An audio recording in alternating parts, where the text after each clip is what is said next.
Hello and welcome to Georgie's Gaming Guide. I'm Georgie's dad. Some of you may know me better as Breaking Dad.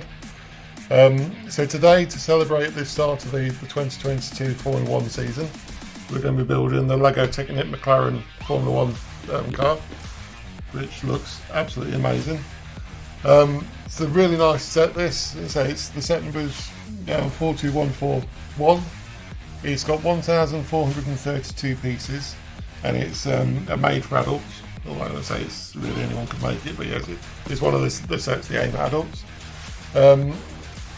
This car has actually been designed with the McLaren Formula 1 team in conjunction with the 2022 cars. So it's really nice. So this is sort of a sneak peek of what the cars are going to be like racing this season. They've actually got a working V6 engine, so you can actually see part of it sticking out the back. There's the steering works, the suspension, and the differential for the wheels as well. It's actually quite a big set. So in total, it's 65 centimetres long, which is about 25.5 inches. It's also 13 centimetres high, 27 centimetres wide. So it's quite a big set, especially for the number of pieces, because it's not a huge amount of pieces. But I say the details on this look amazing, with the new hub covers over the wheels that they're using this year. And I say the colouring, I think they've just made really well. Looks like there's going to be a lot of stickers, unless they've actually gone and printed these on, but I have a feeling there's going to be a huge sticker sheet. So if you look at the back of the set, I say we've just got a different view showing a bit more over the top, so you can see the details a bit more, the measurements of the car, a couple of pictures from last season, and then the new car with the Lego Technic set in front of it. So I think this just looks amazing. So, as George would say, without further ado, let's get into building.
So here we have the finished model, and I think it looks absolutely amazing. I mean, the scale of this thing is enormous. I think it's 65 centimeters long, and it seems bigger. It's amazing. I mean, the amount of detail that's gone into this. And to be honest, I'm not sure where this is going to go yet, but it's I think it's one of my favourite Technic models so far. The details on it, like I say, are phenomenal. The angles that they've managed to get on this are just amazing. You know, it's the bodywork. It looks pretty much like the proper car.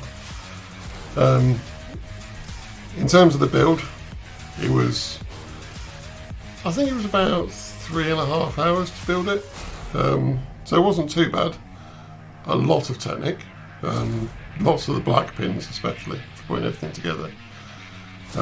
It's got the standard Technic gearbox with the V6, so I'm not sure you'll be able to pick it up or not, but the actual pistons on the engine do move, but only when both wheels are going, unfortunately, so I don't know if you'll be able to pick that up in there or not.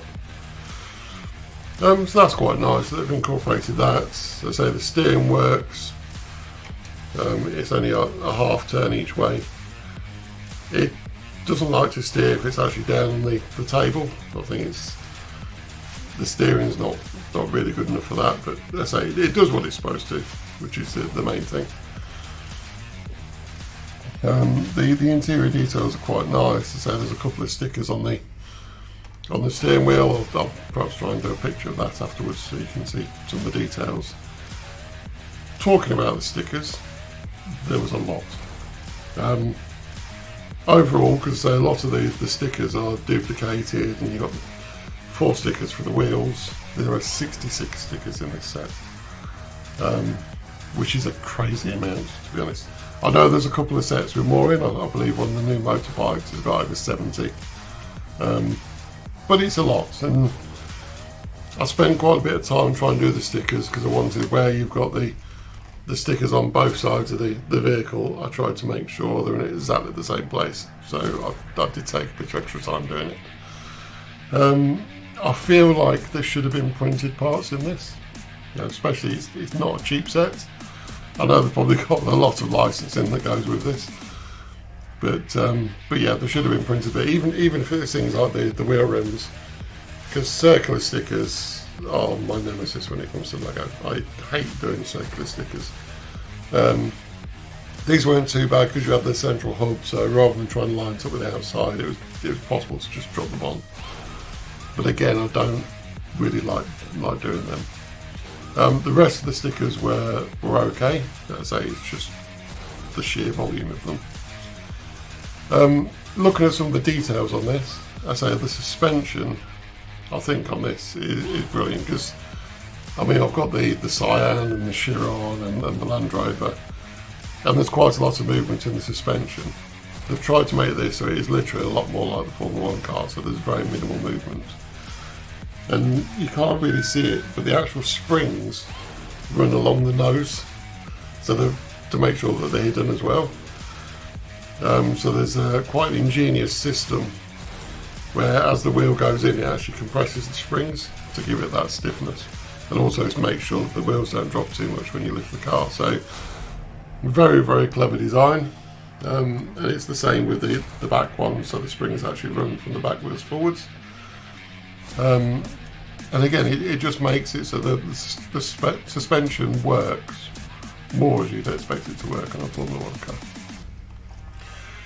Now, if you read the book, this was designed alongside the new car, so changes were made to these as changes were made to the car for the new season. But my understanding is that this is pretty close to what we're going to see this weekend, and I can't wait to see what the proper version of this looks like when they start the first race in Bahrain in a day or two. And it was going to be interesting to see just how close this is, whether the liveries and everything are correct. So because I've heard rumours that all the liveries are going to change, so it might not actually be like the 2022 car, but we'll see as the season starts. I think for styling, I mean, it just really works. I say they managed to get the the shape of it correct. I wasn't sure about the halo, but it looks like they have actually angled this up more this year, so that matches the actual pictures I've seen of the car. The front wing is a little bit simplified on this, but it gives you the basic shape of the front wing, so that's quite nice. And the rear wing, I mean, it's just, again, I want to see this on the proper car more and see how it works in the racing, but it's completely redesigned compared to what we had previously, in line with the new rules. So again, it's going to be very, very interesting during the race. Now, as I say, there are some lovely features on this, I say, with the bodywork panels and the way it comes around, but they've got like underneath, sorry, I must have knocked that out of alignment. You've got some of the aero work that goes on underneath the car, which is really nice. Then you have the side panels with the stickers on and the floor and everything. It looks nice, yeah. And it's solid. I mean, with the amount of pins that went into this, it was going to be nothing other than solid. I think you'd probably drop this and not break it, but I'm not going to try. As I know I did with the Range Rover when I did that one, but I'm not going to try it with this one. And then round the back, so we have the red lights for when it's bad weather. Not a lot on there other than that, to be honest, but as I say, I think it just looks nice. Yes, I can't wait to see this on the track. As I say, hopefully Lando and Ricciardo have a good season this year. I mean, I think last year McLaren was coming back into the Formula One top teams after being out of it for a few years. But I think with Lando Norris and Ricciardo, they've got a good team there, and I expect them to carry on pulling forwards. And I just hope it's a really good season. As I think, other than the controversies, last season was very good. So it'd be nice if we see a nice close title race again. Perhaps hopefully with another couple of cars. You know, maybe Norris or Ricciardo and this, or one of the Ferraris, just to sort of make it a little bit more interesting rather than the two-horse race it was last year. And hopefully about the controversies. But I've been a Formula One fan for a long time, and I just enjoy the sport. And to get this, I think was a fantastic set, and I think it's going to be fantastic for any fan of Formula One, any fan of Technic Lego, because this is a great ambassador for Lego Technic. I think the details that have gone into this and some of the ways they've actually made this are really actually quite unique. There are a few pieces, I don't know whether they're actually new pieces for this set as well, but the colours I don't think I've come across before. And in some ways that's why I'm a bit more disappointed about the stickers, because as I say, I don't think a lot of these are going to be mass produced, because they are different colours to what Lego usually do. So I think they could have printed them.